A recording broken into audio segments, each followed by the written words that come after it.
পায়ের জুতো আর গায়ের জামা যদি পারফেক্ট না হয় তাহলে কিন্তু তুমি মনে শান্তি পাবে না।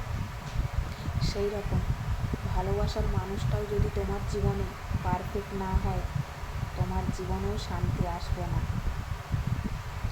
তো গায়ের জামা আর পায়ের জুতো সাইজ মতো পাওয়ার জন্য যেরকম খুঁজে খুঁজে বের করো, ফিটিং অনুযায়ী খুঁজে বের করো, সেই রকম ধৈর্য ধরো, সময় লাগুক, নিজের ভালোবাসার মানুষটাকেও খুঁজে বের করো তোমার জীবনে পারফেক্ট হওয়ার জন্য।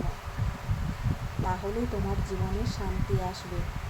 যেরকম গায়ের জামা আর পায়ের জুতো খুঁজে বের করো নিজের ফিটিং অনুযায়ী মনে শান্তি আনার জন্য, সেই রকম ভালোবাসার মানুষটাকেও পারফেক্ট খুঁজে বের করো, তবেই তুমি জীবনে শান্তি পাবে।